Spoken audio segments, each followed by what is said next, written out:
Kamu berdiri di sana, di tengah-tengah ruang yang sesak tetapi terasa sunyi. Kamu melihatnya ketawa, bukan denganmu. Ketawanya bergema, tajam seperti serpihan kaca. Setiap gelak tawa itu menusuk terus ke dalam keraguan yang kamu simpan dalam hati. Kamu telah melakukan segalanya dengan betul. Kamu menjadi pendengar yang setia. Kamu sentiasa ada untuknya. Kamu lelaki yang baik. Jadi, mengapa kamu yang selalu ditinggalkan dalam kesejukan, sementara lelaki yang tidak peduli itu mendapat kehangatan pelukannya? Ini bukan nasib malang. Ini bukan kerana dunia tidak adil. Ini adalah psikologi. Psikologi gelap yang berakar umbi dalam ego. Mari kita bercakap tentang lelaki baik. Sebuah gelaran yang kamu pakai dengan bangga.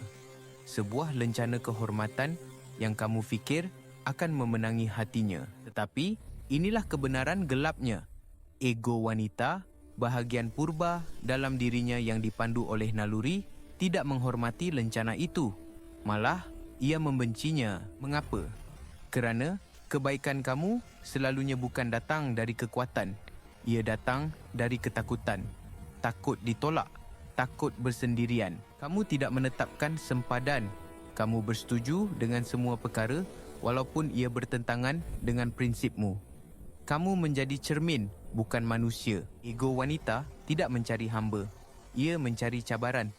Ia mencari batu yang tidak akan pecah dihempas ombak. Bukan pasir yang hanyut mengikut arus. Setiap kali kamu berkata ya padahal hatimu menjerit tidak, kamu sebenarnya menghantar isyarat. Isyarat kelemahan. Kamu fikir kamu sedang membina jambatan. Tetapi sebenarnya kamu sedang menggali kuburmu sendiri. Kubur untuk tarikan. Mari kita lihat satu contoh. Fikirkan tentang Adam. Adam bertemu Luna. Adam fikir Luna adalah segala-galanya. Adam membatalkan rancangannya dengan kawan-kawan kerana Luna tiba-tiba mahu berjumpa. Dia meletakkan dunia Luna di atas dunianya sendiri. Dia sentiasa bersetuju dengan pendapat Luna. Muzik kegemarannya tiba-tiba menjadi muzik kegemaran Adam. Filem yang dibencinya, kini Adam juga benci filem itu. Pada mulanya, Luna suka. Siapa yang tidak suka perhatian? Dia rasa seperti seorang permaisuri. Tetapi kemudian, sesuatu yang aneh mula berlaku. Rasa hormatnya mula terhakis, sedikit demi sedikit. Ketersediaan Adam yang berterusan tidak lagi dilihat sebagai pengorbanan. Ia dilihat sebagai kekosongan. Dia tiada kehidupan sendiri. Keinginannya untuk sentiasa bersetuju tidak lagi kelihatan menawan. Ia kelihatan seperti dia tiada tulang belakang. Dan tarikan kawan-kawanku tidak boleh hidup tanpa rasa hormat. Ia mati lemas dalam lautan kebaikan yang melampau. Luna mula menjauhkan diri. Mesejnya dibalas lambat. Panggilan tidak diangkat. Adam keliru. Apa salahku? Dia tidak melakukan apa-apa kesalahan. Itulah masalahnya. Dia tidak melakukan apa-apa. Dia tidak menjadi dirinya sendiri. Ego Luna secara bawah sedar mula merindui cabaran. Seseorang yang akan berkata, tidak, aku tidak setuju. Seseorang yang mempunyai dunianya sendiri yang menarik untuk dikongsi. Bukan lelaki jahat. Jangan salah faham. Ego wanita tidak mahukan penderaan.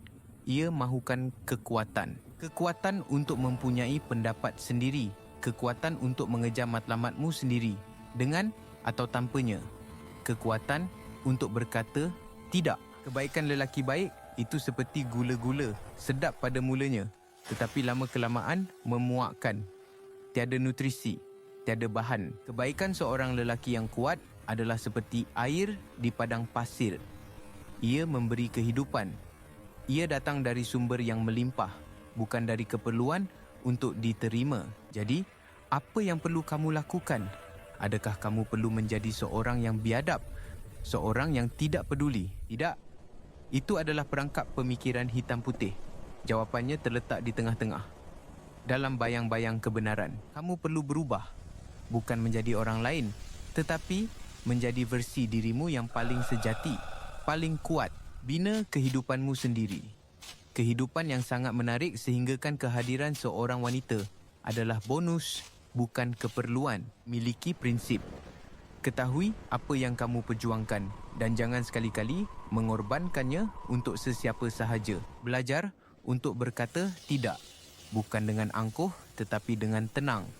Tidak, itu tidak sesuai untukku. Kerana apabila kamu menghormati dirimu sendiri, duniamu dan sempadanmu, dia juga akan mula menghormatimu. Rasa hormat adalah asas kepada tarikan.